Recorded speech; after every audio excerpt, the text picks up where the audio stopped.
Amigos e amigas, canal do Xavier, eu sou o Xavier. Vamos falar do seguinte, matéria de jornais dessa semana.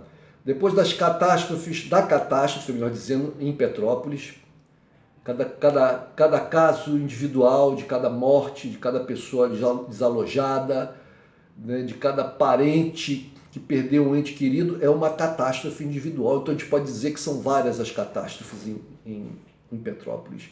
Infelizmente, uma cidade tão querida aqui do Rio de Janeiro, infelizmente aconteceu essa coisa horrível, né? Que não é a primeira vez. Veja, o Brasil vem sofrendo catástrofes desse tipo, de inundações, quedas de barreiras, de morros e montanhas que desabam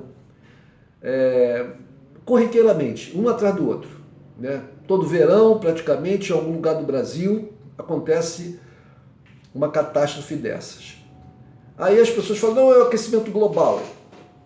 Não, a gente não tem, vamos dizer assim, entre aspas, muito o que fazer, porque já está estabelecido o aquecimento global, as medidas que precisariam ser tomadas para reverter isso são coisas muito grandiosas, que a humanidade não tem muito como fazer, que seria conter a nossa produção, né, de gases que provocam um efeito estufa e que causam aquecimento, e a gente está preso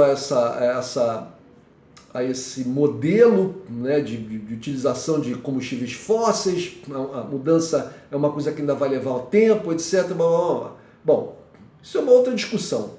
Mas a questão, eu discordo. Independente da questão do aquecimento, existem pessoas que dizem que esse aquecimento não é real, ou se é real não é causado pelo ser humano, mas a grande maioria, pelo menos da mídia, repercute que os cientistas, que é a grande maioria dos cientistas, crê nessa versão, né, de que existe um aquecimento em andamento e que é causado pelo homem, pelas ações do homem. A questão, desculpem, é que é o seguinte, independente disso, esses casos acontecem em locais onde as moradias estão ou muito próximas de morros e de montanhas, né, ou sobre esses morros e essas montanhas. Eu me lembro que algumas vezes na minha vida eu fui a lugares como Petrópolis, em Petrópolis mesmo. Eu fui uma vez a Petrópolis, numa residência de um grupo de pessoas que ficava num lugar lindíssimo, lindíssimo, no bairro, eu não sei se é o nome de um bairro ou de uma região, Rossio, em Petrópolis. O lugar era muito lindo, era um sítio no meio de outros sítios. Aqui em Portugal, aqui no Brasil, sítios são quintas, né? Pequenas propriedades em áreas rurais ou de montanha, em áreas do campo, etc. Isso eu estou falando para os meus amigos e ouvintes e espectadores de outros lugares que não o Brasil, onde se fala português, porque esse meu canal é um canal do mundo lusófono, né?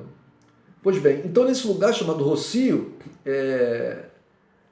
o que me impressionou muito é porque o sítio onde a gente estava, ou seja, a quinta onde a gente estava, dentro dessa quinta, dentro desse sítio, passava muito próximo da residência, das residências, era mais de uma, a residência principal, as casas de hóspedes e tal, e todas as infraestruturas, as alvenarias que estavam ali, que tinham sido construídas ali, passavam um rio. E eu olhando assim no entorno, né, eu via que o lugar onde a gente estava, ou seja, onde estava esse sítio, essa quinta, era um vale cercado de montanhas. E logo me veio o pensamento que numa chuva muito forte, ou mais forte, as águas desceriam dessas montanhas e viriam justamente para esse vale. E encheriam o rio, porque o caminho onde a água corre é onde tem os rios. E eu falei, cara, meu Deus, isso aqui é um perigo. Em outros locais, eu vi lá em um lugar chamado Barra do Sana, né, conhecido aqui no Rio como Sana. Eu fui em vários lugares onde eu vi de um lugar onde eu estava, de um bar onde eu estava, eu vi um rio e vi ferros enormes, vergalhões de ferro muito grossos, retorcidos, e perguntei para a moça lá que estava atendendo, fazendo lá a comida e a bebida, o que era aquilo ali, por que estava aqueles ferros? Ela falou, não, ali era uma ponte. Eu falei, era uma ponte? Cadê a ponte? Ah, não, foi uma tromba d'água, desceu e levou a ponte. Barra do Sano é um lugar de montanhas, com muitos rios, muita mata, muitos rios que descem. E as casas são construídas por perto dos rios. Num outro lugar em Barra do Sano, fui na casa lá de umas moças lá, que era a coisa de 10 metros de distância de um rio, que nós não estávamos num período chuvoso, quer dizer, choveu até um pouco quando eu estava lá, eu me lembro que choveu, mas o rio era extremamente caudaloso e muito... A água corria com muita velocidade. Eu pensei, vocês não ficam com medo? Falei para as mulheres que moravam na casa próxima, vocês não ficam com medo morando aqui perto da descida da água? Não, a gente está acostumado. Como acostumado? Já houve alguma... Eu perguntei, mas já houve alguma vez que a água bateu aqui? Não, já chegou aqui perto e tal. Ou seja, o crescimento populacional, tudo isso vai fazendo com que, onde antes a água passava em chuvas excepcionais e arrastava apenas a mata, passa a arrastar as casas e as pessoas, porque o crescimento. Petrópolis é uma cidade repleta de favelas também, né? Você tem uma parte rica na cidade, mas tem muita gente morando em lugares onde não deveriam estar. O centro da cidade foi inundado porque a água corre toda, vem uma chuva mais forte e vai para o centro ali. Pois bem, mas é uma questão lá em Petrópolis, que é o tal do laudêmio. Para quem não sabe, o laudêmio, no caso de Petrópolis, é uma lei de 1847 que determina que 2,5%, parece, das transações imobiliárias feitas numa região onde antes existia uma fazenda que pertencia à família imperial, 2,5%, uma fazenda grande, e hoje é o centro de Petrópolis e outros bairros ali, então tem muitas moradias, né? Todas as transações de compra e venda, elas pagam esse laudêmio, que é 2,5% sobre a transação imobiliária, e esse valor vai para a família dos descendentes da família imperial brasileira. Isso, 1847 foi feita essa lei, ainda no reinado de Dom Pedro II. 1847, 173 anos, gente. 175, perdão. 175 anos atrás. E paga-se para os herdeiros, os descendentes da família imperial brasileira. A monarquia acabou no Brasil no século XIX. Monarquias são coisas retrógradas, são coisas velhas, antiquadas, fora de contexto. Nesse sentido, eu digo que países que têm monarquias não são países modernos, são países antiquados, são países atrasados. Vejam, por exemplo, a monarquia inglesa. Agora tem aí uma notícia que eu vi aí, a polícia lá investigando uma transação lá, parece que de recebimento de algum favor em troca de outros favores, envolvendo o príncipe herdeiro, lá o príncipe Carlos da Inglaterra, que aqui o pessoal gosta de encher a boca para falar o inglês bonito, chamado de príncipe Charles. Príncipe Charles. Né? Algumas âncoras de jornal da Globo falam assim, príncipe Charles. Bom, o príncipe Carlos. Então, se vocês prestarem atenção, são escândalos e mais escândalos. Um escândalo terrível do rei Juan Carlos da Espanha, né, que tinha a fama de ser um defensor da democracia, né, porque ele, quando Franco morreu, ele recebeu do Franco, o Franco fez dele o herdeiro do governo, e quando ele já estava no poder, houve uma tentativa de golpe lá por alguns militares, e ele teria comandado, isso é o que foi divulgado, né, ele teria comandado a reação a esse golpe e que saiu vitorioso e tal.